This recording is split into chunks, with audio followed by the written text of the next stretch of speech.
Aujourd'hui, on va parler d'un sujet que j'adore, l'argent. Et je sais que pour certaines d'entre vous, juste cette phrase et juste ce petit mot, ça crée déjà un inconfort. Parce que l'argent, entre femmes, c'est encore un sujet qu'on n'aborde pas vraiment. Pas franchement, pas avec les chiffres, pas avec la vérité. Alors on va parler facilement de passion, on va parler d'alignement, on va parler de sens, on va parler de liberté, mais pas d'argent, pas le vrai, pas le concret en fait, pas les chiffres sur le compte. On contourne, on va minimiser, on délègue à quelqu'un d'autre, souvent à son associé ou à son mari. Et pendant ce temps, des femmes brillantes, compétentes, passionnées, se payent beaucoup trop peu. Elles se vendent trop bas. Elles laissent des années de revenus potentiels partir en fumée. Ou pire encore, elles remettent leur sécurité financière entière entre les mains de quelqu'un d'autre. Pas par bêtise, mais plutôt par conditionnement. Parce qu'on leur a appris directement ou indirectement que les femmes et l'argent, ça ne fait pas bon ménage. Et que vouloir gagner plus, c'est être cupide, vénal. Que s'occuper des finances, c'est compliqué. Que laisser ça au mari, c'est plus simple. Si tu ne me connais pas, je m'appelle Laurence Beckers et je suis la fondatrice du programme d'accompagnement Succès au féminin qui accompagne les femmes à créer un business libre, un business aligné avec ce qu'elles aiment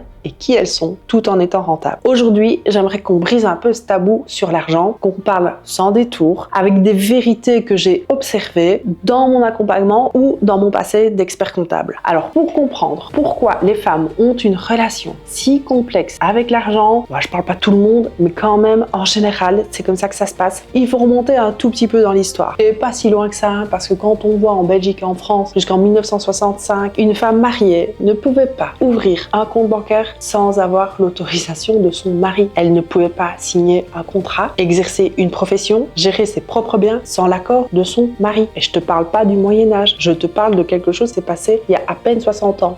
Et même après les réformes juridiques, les mentalités, elles ont mis, et elles mettent encore, du temps, beaucoup de temps à changer. Les croyances sur les femmes et l'argent se transmettent de génération en génération, dans les familles, dans les conversations, dans les silences. Combien d'entre vous ont grandi dans une maison où c'était le père qui gérait les finances, où la mère ne savait pas exactement combien ils gagnaient, combien ils avaient en banque, quels étaient les placements, quelles étaient les assurances, les crédits, où l'argent était le domaine de l'homme et la maison était le domaine de la femme. Ce schéma, même quand intellectuellement on le rejette, il s'imprime et il crée des croyances inconscientes, des comportements qui sont automatiques, des peurs qu'on ne sait même pas nommer. Et c'est de ça qu'on va parler aujourd'hui. Pour construire cette vidéo, j'ai décidé de te présenter 5 tabous qui pour moi sont les plus destructeurs et que j'ai observé chez les femmes que j'ai accompagnées tout au long de ma carrière, que ce soit en tant qu'expert comptable ou dans mon programme Succès au féminin, et que pour chacun, je vais te donner une vérité qui peut remplacer ce tabou, cette croyance. Le premier tabou, c'est celui que j'entends le plus souvent, donc c'est celui avec lequel je dois le plus souvent batailler, c'est « je suis trop cher ». Pas mon prix est trop élevé pour ce marché, pas ma cliente idéale n'a pas le budget, sinon ce ne serait pas ta cliente idéale. Je suis trop cher, comme si le prix c'était moi. Et moi, je veux trop peu pour demander autant. C'est une confusion profonde entre la valeur d'une offre et la valeur d'une personne. Et cette confusion, je l'entends très souvent chez les femmes, très peu chez les hommes. Un homme, il peut fixer un prix élevé et il se considère comme un premium. Une femme, pour fixer le même prix, elle peut avoir cette sensation un peu d'arrogance. Ce que j'observe chez les femmes que j'ai accompagnées, que j'accompagne, c'est un réflexe quasi systématique de baisser leur prix avant même que quelqu'un leur dise que c'est trop cher. Elles anticipent déjà leur refus. Elles se censurent avant d'être censurées. Et le résultat, c'est qu'elles travaillent 2 fois plus pour gagner 2 fois moins. Pas parce qu'elles manquent de valeur, parce qu'elles ne se permettent pas de la facturer. La vérité qui pour moi peut remplacer ce tabou, c'est ton prix. N'est pas une déclaration de ce que tu vaux en tant que personne. C'est une déclaration de la transformation que tu apportes. Et cette transformation, elle a une valeur réelle, mesurable, que tu as le droit de facturer pleinement. Le deuxième tabou est peut-être le plus dangereux parce qu'il se cache derrière une apparence de confort. Et j'avoue que je suis toujours un peu « Oh, c'est vrai, tu vis comme ça ?»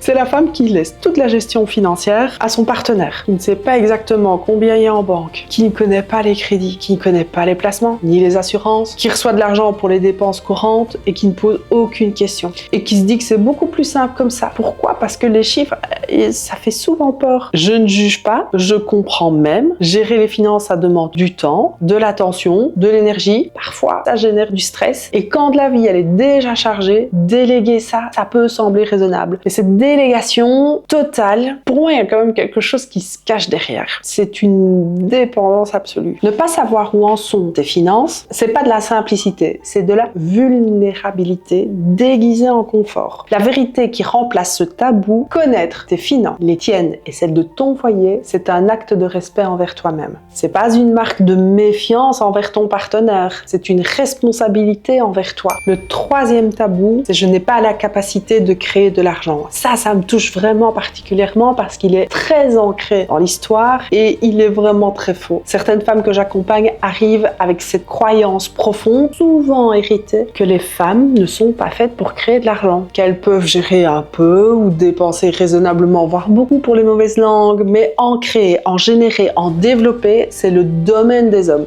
C'est faux. C'est historiquement faux et c'est statistiquement complètement faux et profondément injuste. Coco Chanel, elle est partie de rien. Orpheline, sans dot, sans réseau, elle crée un empire. Oprah Winfrey est née dans la pauvreté et est devenue une des premières milliardaires afro-américaines. Ces femmes n'avaient pas de capacité particulière à créer de l'argent que les autres n'ont pas. Elles avaient décidé que cette croyance-là, ça ne les concernait pas. La vérité qui remplace ce tabou, que la capacité à créer de l'argent, ça n'a pas de genre. Ça s'apprend, ça se construit, ça se développe avec une méthode, avec un accompagnement, avec une permission de se prendre au sérieux. Le quatrième tabou, c'est l'absence totale de stratégie financière. Et je ne parle pas des femmes qui démarrent et qui apprennent. Je parle d'une attitude bien plus profonde, celle de ne jamais vraiment se poser pour réfléchir à ce qu'on veut générer. Comment et pourquoi? On lance une activité, on facture ce qu'on facture, on paye ce qu'on a à payer et à la fin du mois, on regarde ce qui reste. Il n'y a pas d'objectifs, ils sont pas notés, il n'y a pas de plan, il n'y a pas de vision. Ce que j'observe chez les femmes qui ont cette approche, c'est qu'elles se contentent de payer leurs frais de ménage mensuels et rien de plus. Pas parce qu'elles ne pourraient pas gagner plus, mais parce qu'elles n'ont jamais décidé combien elles voulaient gagner. Et ce qu'on ne décide pas, on ne l'obtient pas. La stratégie financière, c'est pas compliqué. C'est simplement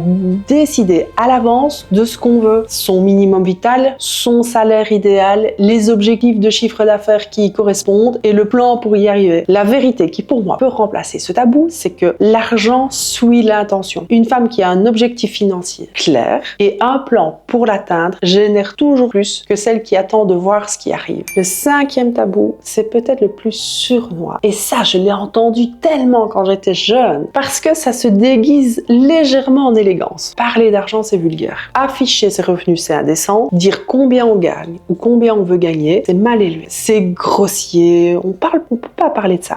Alors, on peut parler de sa passion, on peut parler de l'impact, de sens, de l'alignement, mais les chiffres, non, on parle pas. On les cache. Et cette pudeur-là, elle peut empêcher certaines femmes de fixer des objectifs un peu plus ambitieux, en fait. De voir et de comprendre ce qui est possible quand elles voient et qu'elles savent ce que les autres génèrent et comment. Moi, je parle d'argent ouvertement avec mes clientes, avec mon audience, mon entourage, avec les femmes de mon réseau. Alors, c'est jamais dans le sens de me vanter, mais c'est pour pouvoir normaliser. Parce que tant que l'argent, il reste tabou entre les femmes qui gagnent bien leur vie se taisent, et les femmes qui galèrent pensent qu'elles sont seules. Or, beaucoup de femmes sont quand même passées par des moments de galère. Dans cette position-là où chacun se tait et garde, je trouve qu'on manque du coup de progression, on manque de partage dans la communication. Et la transparence sur l'argent, dans le respect et sans exhibition, pour moi, c'est un acte de partage. La vérité qui peut remplacer ce tabou, c'est parler d'argent entre femmes, c'est se donner les moyens de mieux en gagner. C'est briser l'isolement, c'est créer une culture où l'ambition financière féminine est normale et que ce n'est pas honteux. En résumé, 5 tabous, 5 vérités qui les remplacent. Je suis trop chère, non, facture trop bas. Les cordons de la bourse, c'est son affaire, non, c'est la tienne aussi. Je n'ai pas la capacité de créer de l'argent, si, il suffit que tu le décides. Je n'ai pas de stratégie financière, sans décision, tu n'auras aucun résultat. Parler d'argent, c'est vulgaire, non, c'est juste nécessaire. Ces 5 tabous, ils ont un point commun, ils te rabaissent. Ils te maintiennent en dessous de ce que tu pourrais générer, de ce que tu mérites de gagner, de la liberté que tu pourrais construire. Et ils peuvent se défaire un par un, avec de la conscience, de la méthode et avec la permission de vouloir plus. La relation des femmes avec l'argent l'argent n'est pas un défaut de caractère. C'est le résultat de siècles de conditionnement, de messages reçus, de modèles observés, de permissions refusées. Mais voilà ce qui est vrai aujourd'hui. Tu as le droit de vouloir gagner beaucoup. Tu as le droit de fixer des prix qui reflètent ta vraie valeur. Tu as le droit de connaître tes finances dans leurs moindres détails. Tu as le droit de te construire une indépendance financière, que tu sois en couple ou non, heureuse ou non, stable ou non. L'argent n'est pas l'opposé des valeurs. L'argent, c'est un outil de liberté. Et la liberté, tout le monde la mérite. Si cette vidéo t'a fait l'effet d'un miroir, et si tu te reconnais dans un ou plusieurs de ces tabous, alors je t'invite à regarder ce que je propose dans Succès au féminin, parce qu'on y travaille exactement ça. Pas juste une offre ou une stratégie de communication, la relation que tu as avec l'argent, les croyances qui te freinent et la structure financière concrète qui permet de te payer ce que tu vaux vraiment. N'hésite pas à t'abonner, à liker, à partager cette vidéo si ça peut aider une de tes amies. On se retrouve la semaine prochaine pour un autre sujet.